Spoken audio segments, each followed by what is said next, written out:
Good afternoon and welcome to this COMPAS webinar on COVID and the global economy.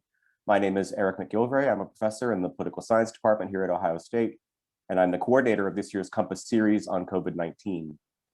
As many of you know, COMPAS is a program of the Ohio State Center for Ethics and Human Values. COMPAS is an acronym that stands for Conversations on Morality, Politics, and Society.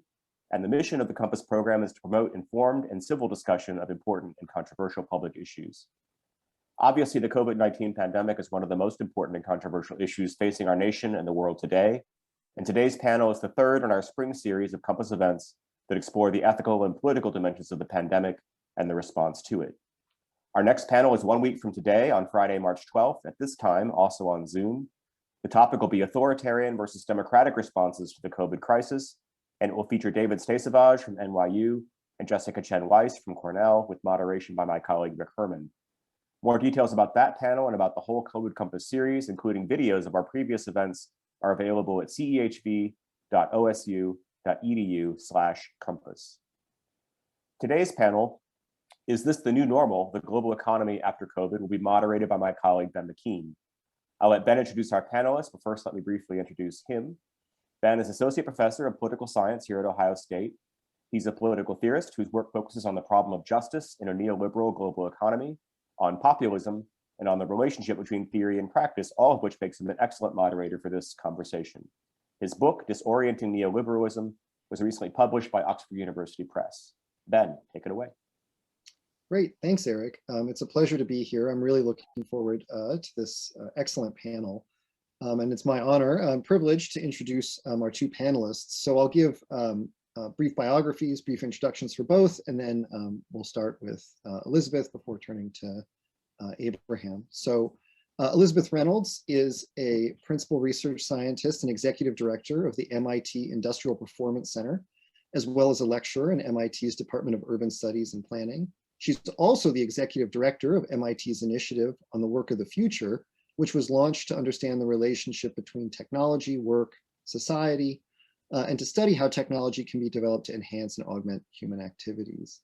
She's focused in particular on the theory and practice of cluster development and regional innovation systems, and her current research focuses on advanced manufacturing, growing innovative companies to scale, and building innovation capacity in developed and developing countries.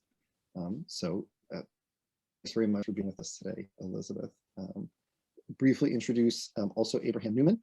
He's a professor in the Edmund A. Walsh School of Foreign Service and the Government Department at Georgetown University.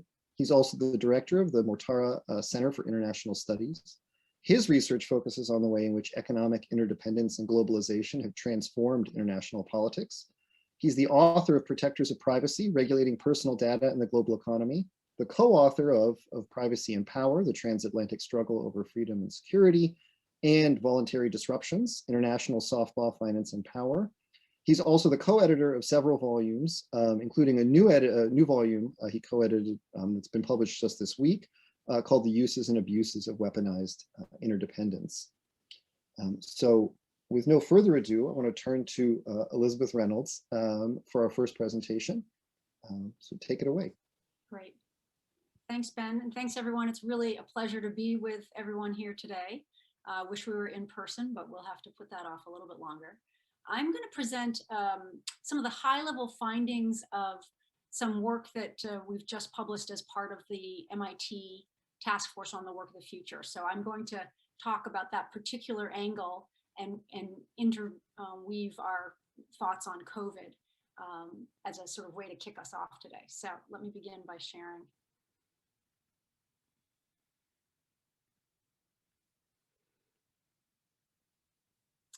So as I said, the task force released its final report last November on building better jobs in an age of intelligent machines.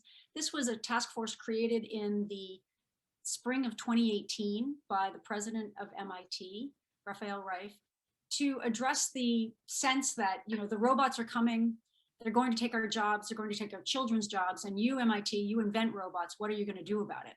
And I think at the time, there was really, the zeitgeist in the country was this sense of the fear of the robot. If you recall, anybody watching the Super Bowl Sunday of in 2019, there were about 5 different commercials in which a robot was drinking a beer at a bar or something like that. And so this task force was created, 20 plus faculty across all 5 schools at MIT, to take on this question of what is the relationship between new technology and work? What's going on in the field? How can we shape that technology so that it's augmenting human activities? And ultimately, what do we need to do to change our civic institutions and other institutions such that we are using technology to benefit everyone and driving towards shared prosperity? So the report came out, and we've had a great response to it. And I think part of that response is that it does speak about technology, but it also speaks a lot about labor markets, labor market institutions, and the integration between those two, which of course have a long history of sort of tension as well as complementarity. So let me begin with the first finding, or overarching finding, of the report.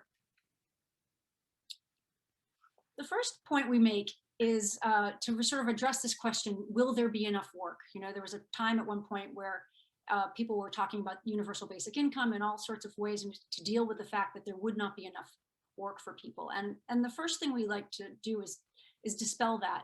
It certainly in the time of COVID, and we wrote this, all of this research mostly took place before COVID. And I should say ahead of time, we really wondered whether this work was still going to be relevant in the time of COVID. I think in the end, we feel like it's more relevant than ever.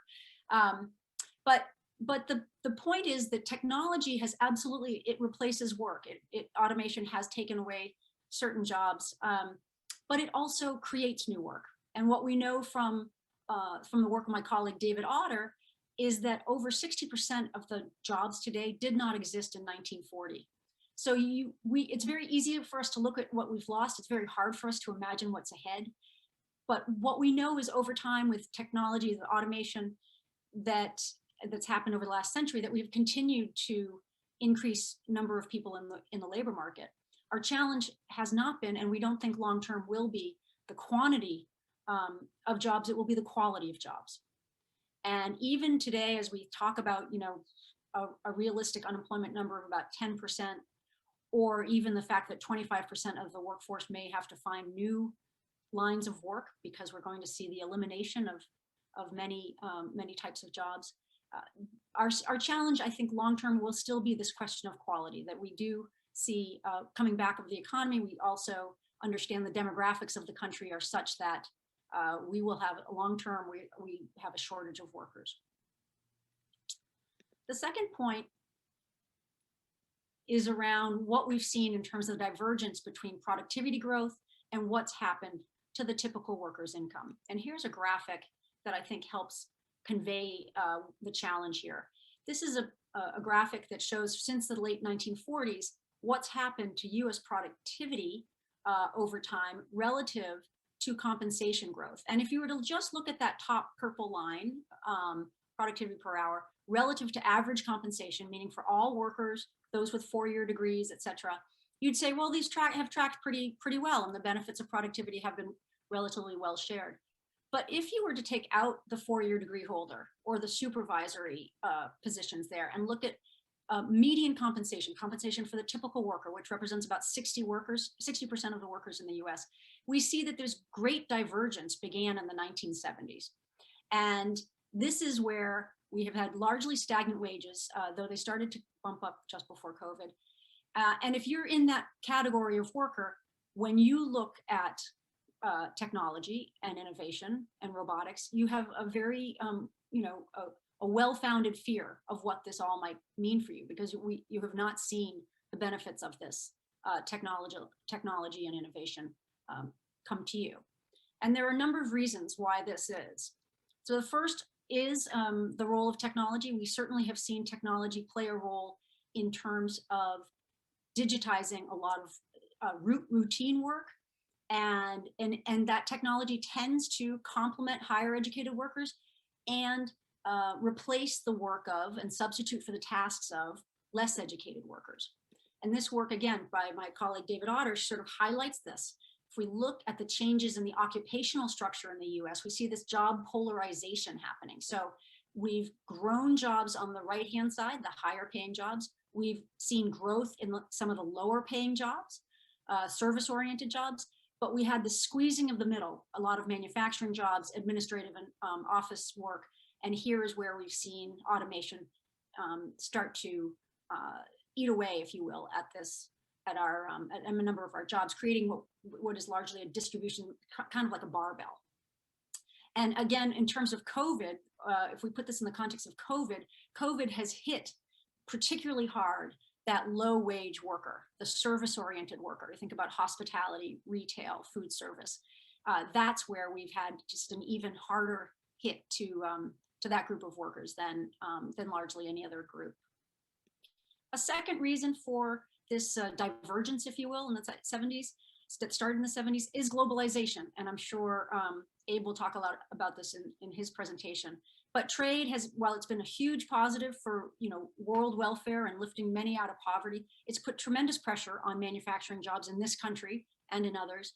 And we saw the impact of certainly of China's introduction into the World Trade Organization on our manufacturing jobs and on particular communities, manufacturing intensive communities, many of them in the Midwest, many of them in Ohio. And so this is yet another aspect of why we've seen the loss of those middle wage jobs. And the final argument for why we think that we've had this divergence and this challenge is around institutions, and particularly those institutions that are labor market or institutions supporting workers, whether that's the weakened labor unions since the 70s, whether it's the historically low minimum wage that folks are debating in the DC right now, whether it's outdated labor laws, 80 plus years old that haven't been reformed. All of these lead to a weakening of support for the most vulnerable workers in many ways to technological change. And again, if we see what's happened with COVID, we see, again, this sense that COVID has sort of exposed the weakness of our labor market. We have sort of a shadow labor market, and those who are not covered in full-time jobs, gig workers, et cetera, low part-time workers, low-wage workers, often do not have unemployment insurance that covers them. They don't have sick leave. There are a lot of ways in which the institutions have really failed workers over time. And we see responses. If we see, companies like Amazon and Google, we've seen workers organizing to try and respond to a sense that they need more voice and more power in the firms in which they're working. I think this next slide captures this very well. And what it shows is that low wage work in the US is some of the worst paid low wage work among our peer nations. This is a reflection right now here. If you had a sort of job at McDonald's in the US versus Canada, in Canada, you'd be making a third more per hour, and you'd also have healthcare benefits. And then if you head toward Europe to the right, it gets better and better. And so here is, the argument for why we need to see stronger support for that low wage worker, whether it's the minimum wage or other employment benefits to these workers. So all three of those reasons, I think, emphasize what's happened to the median worker, the typical worker, and why that worker is perhaps not as excited about technology and innovation as many are. And then the final point we make is that indeed, we went out to find the robots and the AI and understand how it was going to transform jobs. And we certainly saw, an incredible acceleration of those types of technologies. They will no doubt affect every worker and every industry at some point in time. But they are largely unfolding gradually, that this is a trend. While the technology changes rapidly, the organizational adoption is not so rapid.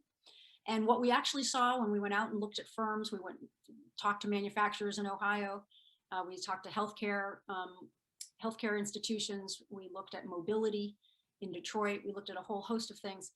What we saw was actually that the technology of 30 or 40 years ago, the internet, the cloud computing, are having much greater impact right now on jobs than actually AI or robotics are having. So if we think about electronic health records or e-commerce, that's the kind of technology that's really mature and changing the nature of work.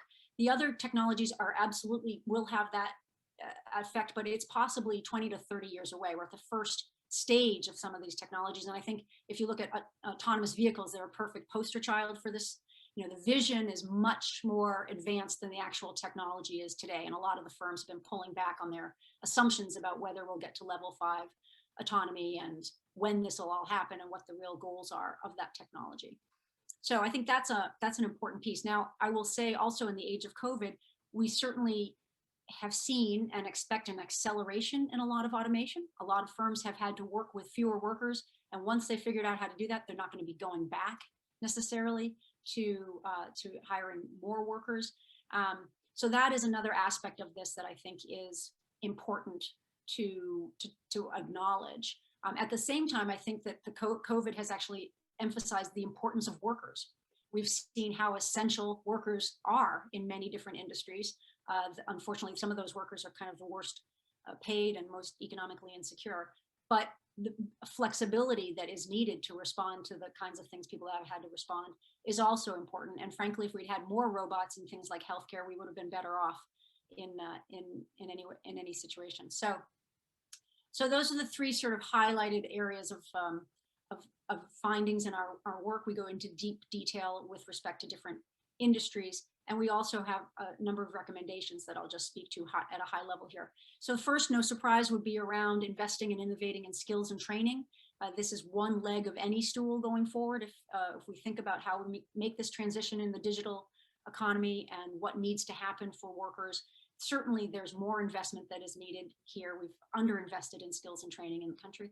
And there are ways to really innovate in this area. We've seen on online education, we see a lot of success with work-based learning and programs that help create a seamless path from high school to, say, a 2-year degree. So we have a number of things recommended there. We also talk about how to increase the quality of jobs, again, around things like employment benefits, minimum wage, worker voice, a whole host of ways that we can actually try and strengthen the low and moderate wage jobs. And then finally, perhaps no surprise for MIT, we talk about innovation. We talk about the importance of expanding and shaping innovation. Again, really important to be creating the new jobs of the future, and that R&D dollars, particularly public dollars, could be better spent in technologies and things that augment workers, and that also are focusing on larger societal problems where the spillovers are great for society. If we think about, for example, the development of the COVID vaccine and how that went, it's a very important use of public dollars and a successful pathway for us to solve, major challenges in front of us. So in conclusion, just a few points here. The first is to acknowledge and I think we've seen this, in the last couple of months very clearly, that there's a really high price we pay for this divergence between innovation and labor market opportunity for the majority of workers. We see this in economic polarization, a distrust of our institutions, political division. And if we don't address this divergence, then we will continue to see all of these. And importantly, what we also say is, if we just deploy new technologies and continue to be advancing on all fronts, but don't change anything with our labor market systems, we'll get the same problematic results and we'll stay on the same trajectory we've been on. And really, there's no trade-off here. Sometimes I think people think, well, we have inequality, but we're going to, we have greater growth, or we have more innovation, we have something for it. Actually, we don't see a really any sort of bump up in terms of economic growth for the U.S. relative to this inequality. We don't see higher rates of labor participation because of these lower, barriers in terms of costs, et cetera, of hiring. So it's feasible to have both growth and strong labor markets, and we've seen other countries do this better than we do. There's an opportunity and a sort of a challenge for the U.S. to actually move in this direction. And just finally, that as I pointed out earlier, that we are currently today inventing the work for the 21st century. So we have the opportunity right now to shape the arc of that work and to make it more beneficial for workers, more complementary to workers across the wage and educational spectrum.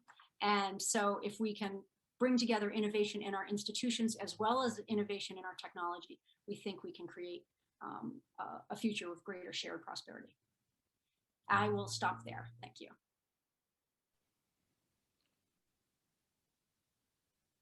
Great. Thank you so much, Dr. Reynolds. That was terrific. Before I turn to Professor Newman, do you want to invite people, as questions occur to you, feel free to put them into the Q&A at the bottom of your screen, and I'll be collecting those questions to ask later on in the session. So no need to, if you're already sparking some ideas from these presentations, please feel free to sort of ask them now, and then we'll return to them later. So with that, let me now turn to Professor Newman for the second perspective on the question of work after COVID. Great. So I'm going to pan out a little bit.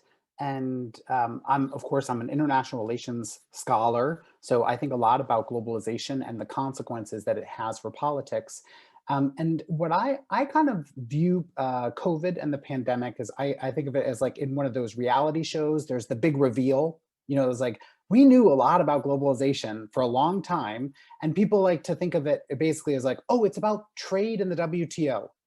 No, globalization is about so much more, and the consequences, which we just heard about the future of work, digitization, global kind of security competition between China and the United States, climate change, these are all products of globalization. And so I think the pandemic has put in stark relief all of these things. So I just want to talk a little bit about this process and how we maybe think of it in a more structured way. So you know, I think there's a standard story about globalization. It's the money train, you know, it's just everybody benefits. Sometimes people in economics would call it the win-win of, you know, global trade. You might think of it as Ricardo. He's kind of the standard story of globalization. If we all specialize, everybody's better off. You might think of Thomas Friedman. More recently, he wrote this book, The World is Flat, where, you know, somebody in India is participating in the global labor market. Everybody's, you know, it's this great story of Etsy and the revolution.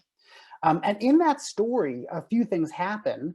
In addition to all these people that win, there's also the people that become constrained. And the one that really is the focus of that story is the state, the governments. You know, governments become neutered by these networks of money, capital, information, and production. And in that story, not only did the states no longer be able to are they able to constrain firms, but they have to give up conflict because it's too messy, you know, to fight with each other. If they went to war with each other, all these, you know, the money train would disappear. So it kind of is a world where states become peaceful and they also become passive. And what I want, you know, you to realize, I think we all know this, is that's what COVID shows it's not happening. You know, whether you think about the spread of the virus, whether you think about the way it's revealed tensions between the United States and China. I have a picture of, you know, the sustainability of the planet. You think about all the air traffic that has stopped because of COVID.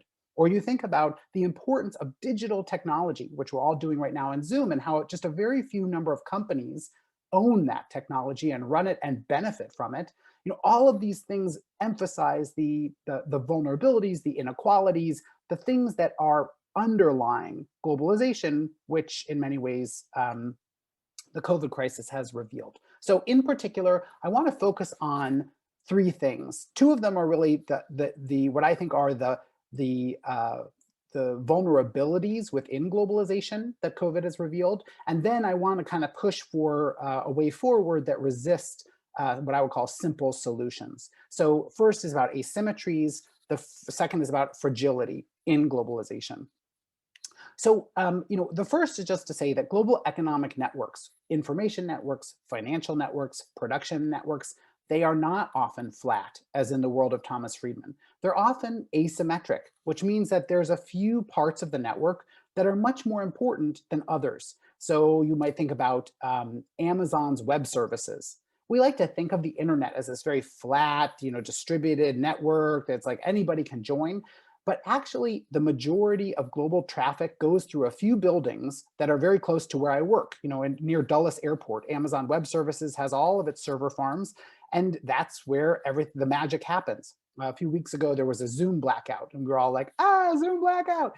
And it was because the Amazon Web Services system had like a short circuit. So, you know, it just shows us that there are these choke points in global economic networks that then these firms rely on to conduct their business.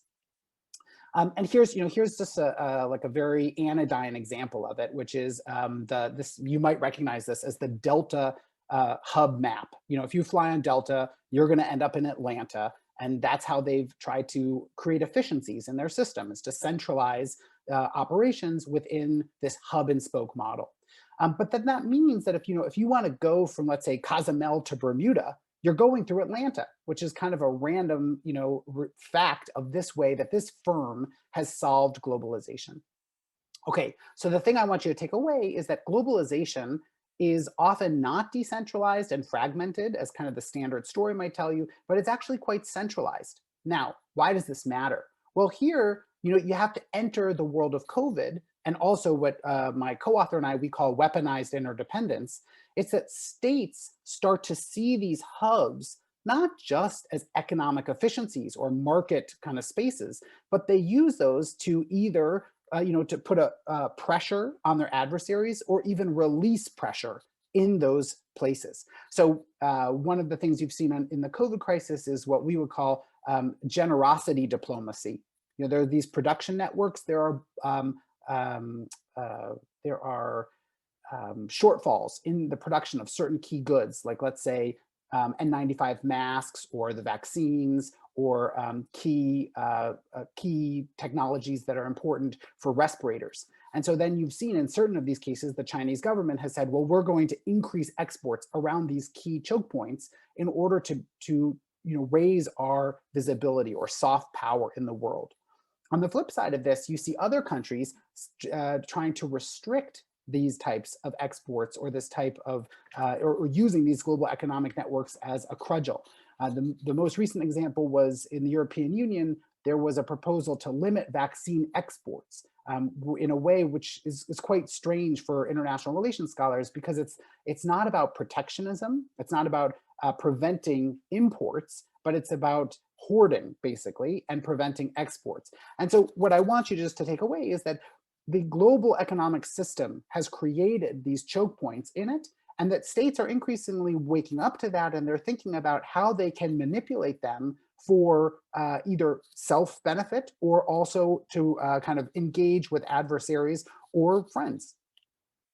Okay, the second main point I want to talk about is the way that these global economic networks of globalization create fragility. So first, they create asymmetry. Some people are better connected than others, but they also create the chance of breakdown. And what do I mean by this? Well, there was a story that supply chains were supposed to create this kind of impenetrable network, because if you ever had, let's say, a part that was missing from your supplier in South Korea, you could just go to a different supplier in Singapore.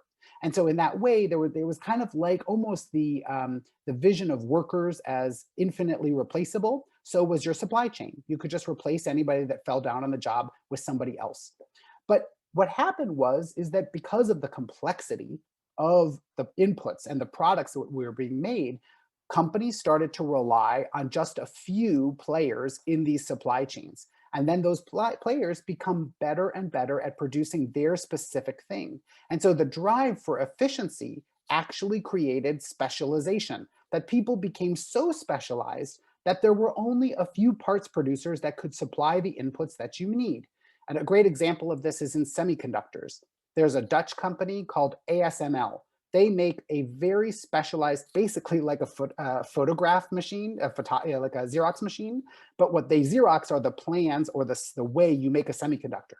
And it's called lithography. And this semiconductor lithography technology is so specialized that they're almost the only company in the world that can do it.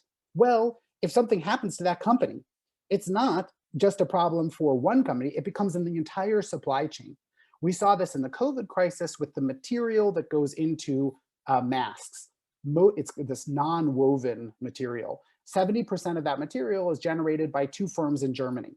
Well, they have difficulty meeting the supply for all of this demand. Or you take another example, 3M, which is one of the producers of these masks, it has most of its production located in China. And so once the crisis happened, the Chinese domestic market was buying up all of their masks. And so the United States had a lot of difficulty getting that product because of the way supply chains were distributed. The overarching takeaway is that when you have these centralized, very specialized, let's say sole suppliers of goods in a supply chain, then if you have a shock to the system, it can have a ripple effect through the entire network. And in many cases, I think the COVID crisis reveals this fragility that we didn't really recognize was there. So what we're seeing now is what I would call, and this is a piece that Henry Farrell and we had in foreign policy, we talk about it's a vulnerability double helix. These two processes are coming together. On the one hand, it's the asymmetry of these networks, and the second, it's the fragility of the networks that it's easy for them to break down. So states are starting to manipulate the way that these vulnerabilities interact. And that, I think, on the one hand, we've been seeing this in the vaccines debate, but you also see that in the 5G debate that's been happening, the next generation internet between the United States and China, where it's a debate about, can China provide the global infrastructure for information technology? They control the supply chain for this set of goods, but we're very worried that if they roll that out, that they'll spy on us, and that it'll be basically the Snowden affair in reverse. Okay, so these problems, they did not start with COVID. COVID did not create either the asymmetry or the fragility, but they have revealed them in very stark relief. And then this question, how will people react? And I think the very simple solution that we need to resist is, sometimes people think of it as reshoring in the supply chain lingo. We just should reshore everything. We just need to make it all ourselves. Or in the international relations lingo, it's the new Cold War. There's a new Cold War with China, and we just have to, separate ourselves. It doesn't really matter what terminology you use, but it's the same idea that globalization should basically be deconstructed, and we need to, sometimes people call it decoupling, and we need to just go our own way. This is very enticing, because, if we just stood on our own bottom, there are a lot of these metaphors, like we could just make it all ourselves.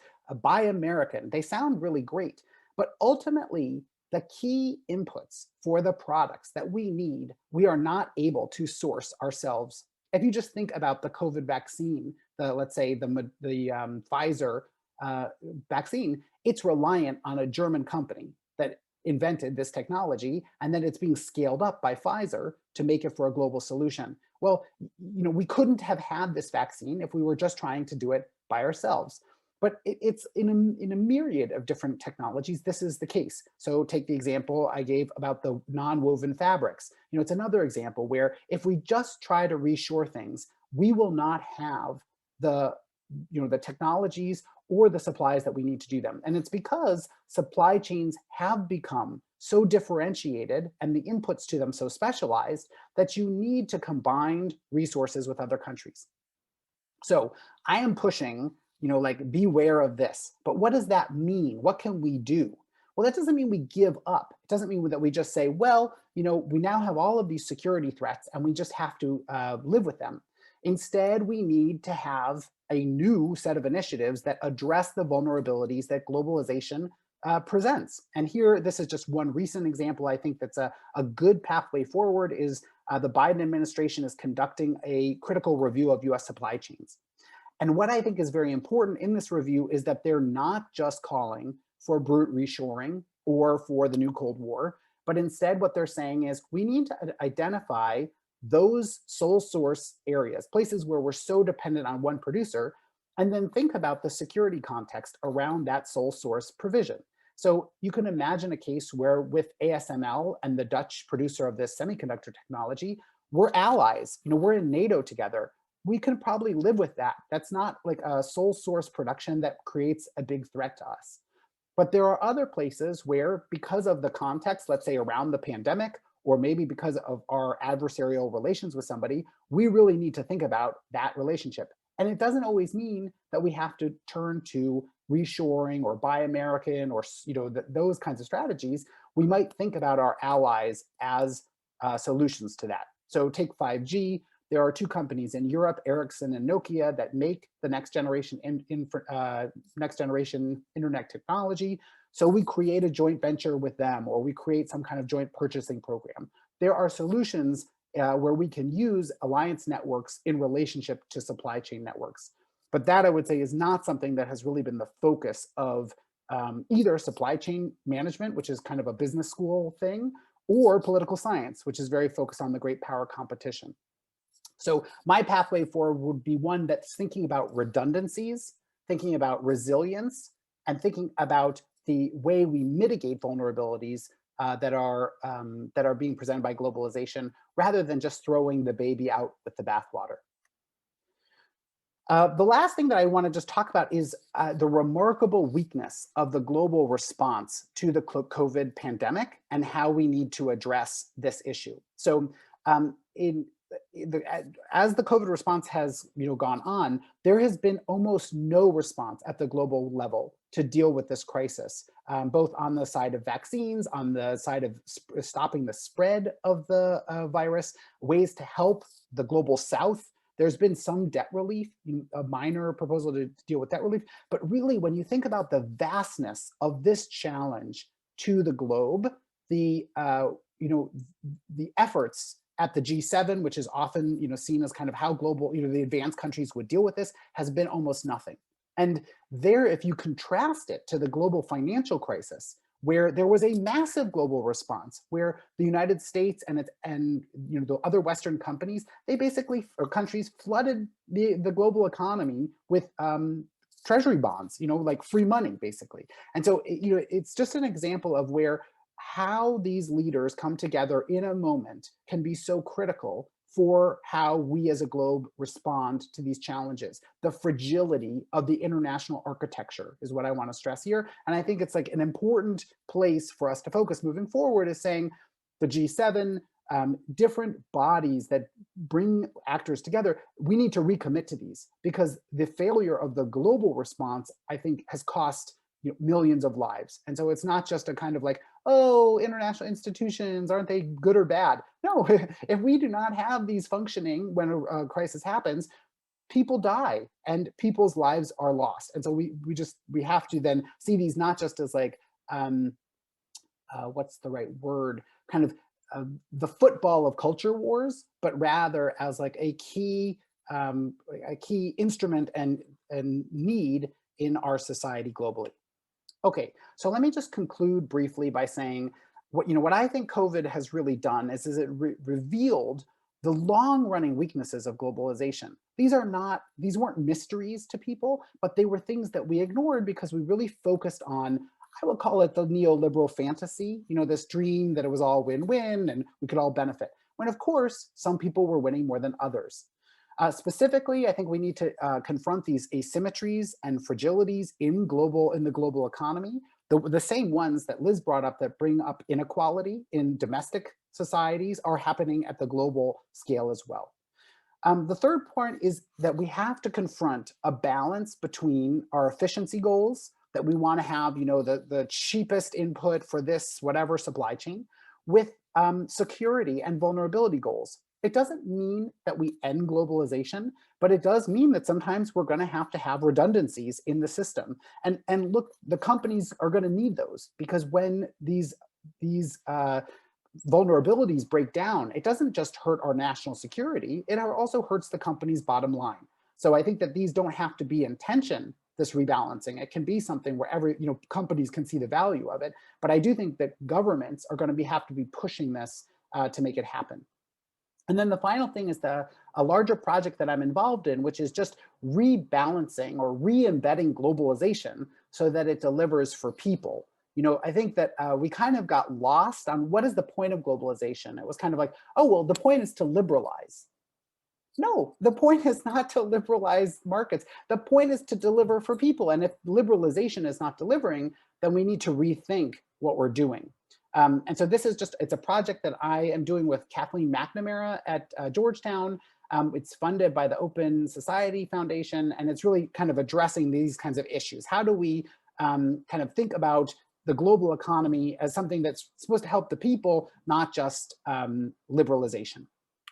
And with this, I am from Columbus, Ohio originally, and so I will just thank you and wish I was there so I could eat Tommy's pizza. You might be a Donato's person, but I would say no, that it's actually Tommy's is the best Columbus style pizza. we can have a big debate about this. I think we actually should have a big debate about this, is which is the best Columbus style pizza. And I will end there.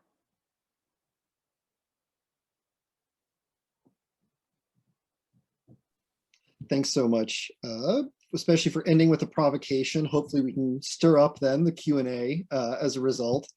But I did want to start with a question of my own for both of you, which was, I noticed that one thing that is striking about the presentations is both the points of contact and the way in which there were hopeful elements in the ways that you emphasize the mutually, that we could be moving towards a better future of work, a better future of globalization that would be more mutually beneficial, right? Right now we're stuck in a, you both highlighted some deficiencies of the current arrangements of work that COVID highlighted, the bifurcation of work, the bipolarization of work, the hollowing out of the middle class, for which globalization was cited as one cause, and also the danger of global competition. And of course, these things are connected. Right now, one of the main political responses to the hollowing out of the middle class is precisely what I think Professor Newman referred to as kind of culture war stuff. A lot of populist demonization of China, for example, as a way of directing attention away from, trying to point the finger at domestic actors. You can find a foreign actor, and that makes things much easier. So I guess my first question is, what obstacles do you both see to moving to the more mutually beneficial world of work that you describe? Are there particular actors with investments in the status quo that are opposing obstacles? Are there structural or institutional problems? What are the biggest challenges that prevent us from realizing the kind of mutually beneficial policies that you both described? Well, maybe I'll start. Probably, talking more domestically about some of the challenges.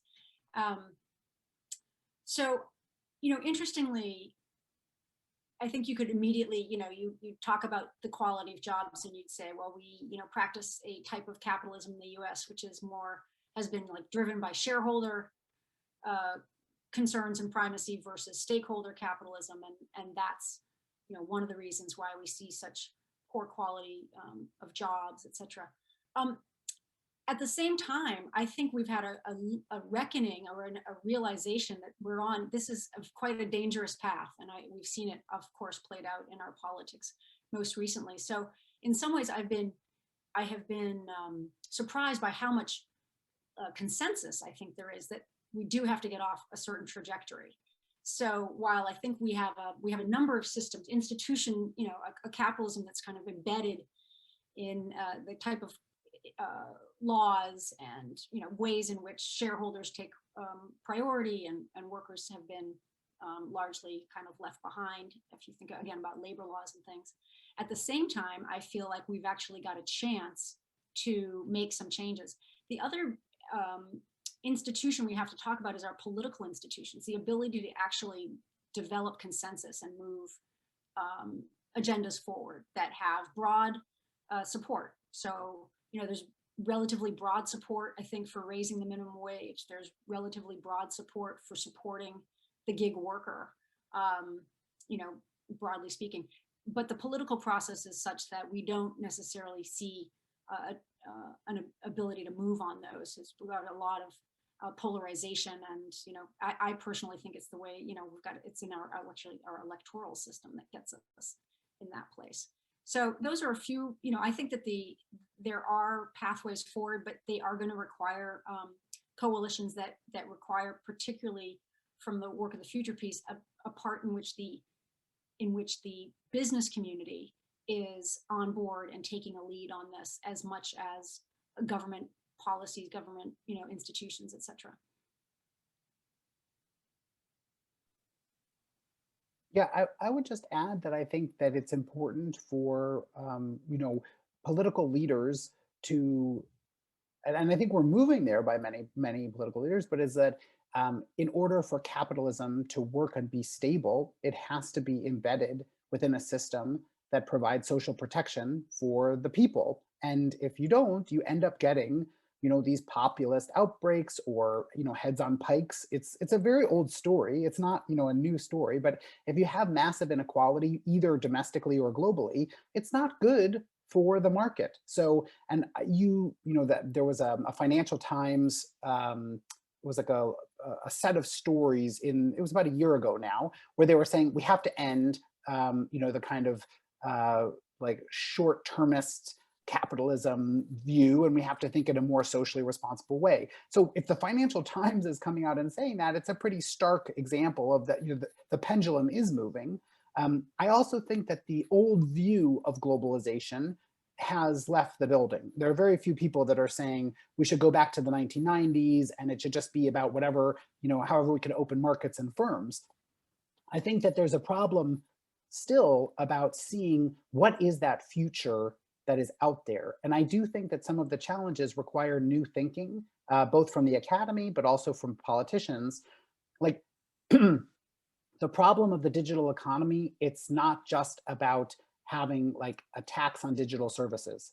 Like there is a fundamental rethink that has to happen about the relationship between consumers and their data and the firms that take all of that data, so that we have a sustainable version of whatever this digital economy is. And that is, you know, it's more than just tinkering.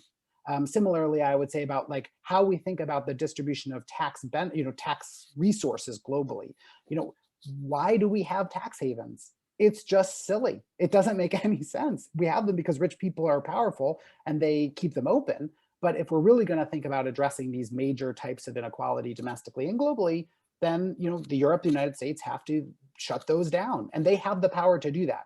I think the last thing I just want to say is like, we often are taught that we need to live in fear of what will happen if we create a more sustainable society, because companies will, you know, they'll leave, or they'll, you know, they'll just, I don't know, they'll strangle our economy. They don't. You know what they do is that they adjust and they make money anyway. So I think a great example of this is the Facebook feud in Australia. Australia says, you know, you have to pay money for this content that you're distributing. Facebook says, we're going to leave. You know, we can't live in this environment. It'd be so costly. Australia passes the law. What does Facebook do? They write down the money that it's going to cost, and they take it as tax savings on their tax benefit, and they you know, comply. So if powerful states got together and said, this is the world we want to live in, it could happen. Great. I just want to ask one more question, kind of pivoting off of your last example, which was just to ask, are there, I think both of you in your responses kind of suggested that we had reason to be hopeful that firms could adjust, and that firms could also act to recognize that their own long-term interests were in a more just and equitable future of work, and in a world that is sort of more mutually beneficial, less fragile, and so forth. So I just wanted to ask if either of you had examples of either firms that you think are taking this attitude, or if there are other actors, other states that you think are doing a good job managing these policies that we might look to as models, both to see if this is feasible and, you know, to be hopeful about these trends. Yeah, well, I will just say that I don't think any company is going to do this without some incentive or coercion. So let's be clear, like unless they have to pay more, they won't. And that might come, for example, I feel like there's been for Walmart and Amazon, for example, I think there's been some public pressure, bad press, media that has translated then into worker dissatisfaction, et cetera, that has really changed their patterns of behavior. And now both are actually, I think, actively working at least to create better jobs. You know, Amazon raised its minimum pay to $15 an hour. Walmart looking for ways to create real pathways in there. So I'm not absolving all companies, but I'm saying that, so companies are moving and changing, but it's not without some sort of external pressure, whether that's public or whether that's the institutions, you know, labor market institutions, government incentives that sort of Abe's talking about, what could governments do to push things. Of course, we always look to Germany, I think, for some of this. And I know it's sort of an old story, but the Germans, the Scandinavians, you know, they have sort of labor councils. There's one piece of that. They also have higher wages and benefits. And because they have those they have that kind of requirement for worker protection, for that social compact, firms need to invest. They need to invest in technology, and they need to invest in their workers so that they get higher productivity out of them to justify those costs. And I think, you know, that is a pathway forward that we could imagine getting more of US companies on. I would just second what Liz said, that you always need the shadow of hierarchy, the threat that something's going to happen. Sometimes governments don't follow through, but the current minimum wage conversation in Congress, it's motivating firms in a way they haven't been motivated for a long time.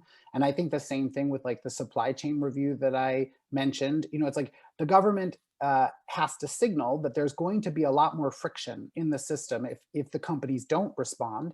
And if they do respond, then sometimes governments let off the gas for a while. But I think the idea that self-regulation will solve these problems is a fantasy, and that what we have to do is we have to come out and say, what are our societal objectives? What do we want as a society in these different areas? And then governments need to help steer the firms in that direction. One example is just transparency initiatives around supply chains. We've seen these around, let's say, conflict minerals. There was a rule that was passed a few years ago that said, if you are trading in conflict minerals, you have to report that on your SEC filings. Well, a lot of companies stopped trafficking in conflict minerals because they don't want to get the public pressure of what happens when that's true. And you can do the same kind of thing with sole sourcing in your supply chain. It allows the market to understand the risk that you're involved in as a company, and then they can price that. That's one of the big things, is that often the market is the enforcer of these issues, or the public's. It's not we don't need like a government setting a quota of how much of your supply chain has to be. You just have to let people know what you're doing, and then they will enforce that because they can understand and view the risk involved. So turning to the Q&A, I want to ask a version of Julian Larson's question, which I think is connected to this last point you're making, which is, as we think about the future of work globally, is there a role for international institutions? I mean, some of you have you've mentioned looking to Europe for models. You've mentioned alliances maybe with Europe, but is there a role for real global coordination, or is there a need for other kinds of institutionalization of global coordination to address the challenges that you've identified?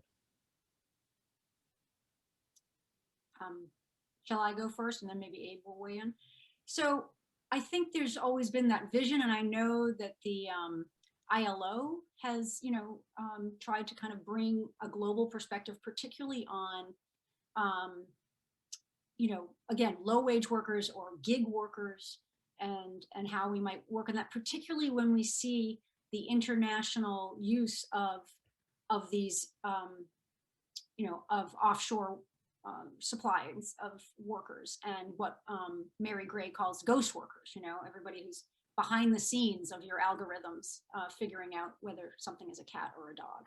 And I think it would be, if we can, again, maybe to Abe's point, like greater transparency, greater visualization or understanding what exactly is behind the scenes. What does Google do to, what are the ghost workers behind in India that are working behind these firms? How are they treated? What are the standards? All of that stuff now, there's absolutely no tracking of it. There's no understanding of who these workers are, or what the conditions are, et cetera. So I think that there are opportunities for that. But frankly, a lot of these, these countries, and when it comes to the work of the future, there's a lot of arbitrage going on. There's trying to figure out, are these jobs going to be in Mexico or China or in the US? And so the opportunities for the global connectivity, it seems to me, are probably, there's certain things we should be trying based on values in terms of treating people fairly and with dignity. But they're probably pretty limited from a global perspective as to how much can be achieved. Yeah, I would just say that in what I study, you often have governments are using global economic networks for these new kind of coercive ends. And in those areas, I think the international institutions are not really well suited to deal with that, because you have powerful states that are doing things that are, like they have tools like the access to the US dollar clearing system. We're saying if you Iran are going to develop nuclear weapons, you're not going to have access to the dollar clearing system. There's very little that the UN can do about that. I would just say the flip side is that these powerful tools that we identify, you could use those to address some of the problems that we have talked about and to bolster the work of international organizations. So I'll just give you the example of the Paris Climate Accord. the Paris Climate Accord is something that has very little teeth because it's kind of self-commitments. But you could imagine a sanctions regime or a tariff-based system that the US government could apply that would use global economic networks in order to encourage climate compliance with the Paris Climate Accords. And so, we have a sanctions regime for human rights, we have it for non-proliferation. You could think about what are some of these core issues about how we create sustainability or equality globally, and you could turn these tools, same thing with tax havens. It would be easy to shut those down. The US government could easily do it in a second. And it's just using these same tools for these types of what I think are national security objectives, which is promoting the sustainability of the planet, either through the environment or through inequality. So I think we probably only have time for one more question, although Eric can correct me if I'm wrong. And so I want to ask a version of Roderick Chu's question, which is we focused largely on what policies should be adopted, what governments can do, what firms can do. But we also have seen that often governments aren't doing the things that they want to do. Are there room for other actors to help realize the future of work? Are there to a more equitable future of work? Are there rules for other non-governmental actors to help realize some of the mutually beneficial outcomes that you've described? Well, it's a really good question. I think we're all wrestling with some of this. I guess what I have seen in some ways is it perhaps it starts to fall into, for the work of the future, it starts to fall into regional solutions, because of course labor markets are in their very nature regional. So you're looking at institutions and jobs and the work of the future and how things are changing in the context of a region's institutions at that level. And so in that case, I have seen companies come together, consortia trying to solve a problem. And for example, in Ohio, actually, Mahoney Valley has a consortium of metal manufacturing companies that came together, could not find enough workers, came together, worked with the community colleges, came up with a system to try and provide pathways forward to good paying jobs, et cetera, et cetera. So it's a small example, but it's one in which it's at least a public-private partnership where you see you're not relying on necessarily, in our case, the national government to do that. I think the same thing could be said for the business community. The business now, people could get cynical, but the Business Roundtable, and maybe we should be, Business Roundtable came out a year or so ago and said we've got to move from shareholder capitalism to stakeholder capitalism, signed by 180 CEOs of the largest companies in this country. I mean, of course, it's not in the talk, it's in the walk. But an acknowledgement there is, in my mind, a place where the private sector, can take steps and build their own coalition of firms who kind of sign on to things that, for example, IBM's been trying to get people to stop looking at the four-year degree as a credential that's required to hire people. And they're trying to build more and more companies to get on board. And so, again, it's a small step forward, but it's perhaps a way to move things forward that doesn't rely on Congress to pass, a new federal minimum wage overnight. And I would just build on this is that, governments are not black boxes. They are composed of different factions that are competing in their political communities that are pushing these issues. And so, if you just think about the change of the conversation around Silicon Valley, and, for much of my life, Silicon Valley was, this engine of entrepreneurship. These were heroes, Steve Jobs. And now, you really have a conversation with Senator Klobuchar, Senator Warren. Also, there are several Republican, high-level Republican senators who are saying, we need to think about how do we regulate these basically oligopolistic players. Well, that's a change that didn't happen because of government, or it didn't happen because of, Amy Klobuchar. It happened because of constituents, and non-governmental organizations pressing these issues and saying, we need to address how digital services, help or don't help our society. So I think there's always a role for people, citizens, NGOs, because they are those competing factions are what are creating the pressures that drive companies and politicians to do what they do. And so we should definitely see people at the center of this struggle. Thank you both very much for these wonderful presentations and this thoughtful dialogue. I'm afraid we do have to wrap up as it's now 2 o'clock, but thank you very much again for coming, if not quite to Columbus, at least coming here via, the Zoom node. And hopefully to those who are in the audience, I'll see you at the COMPAS event next week. Thanks again, Ben. Although I want a pizza next time. Thank you, Ben. Really enjoyed it.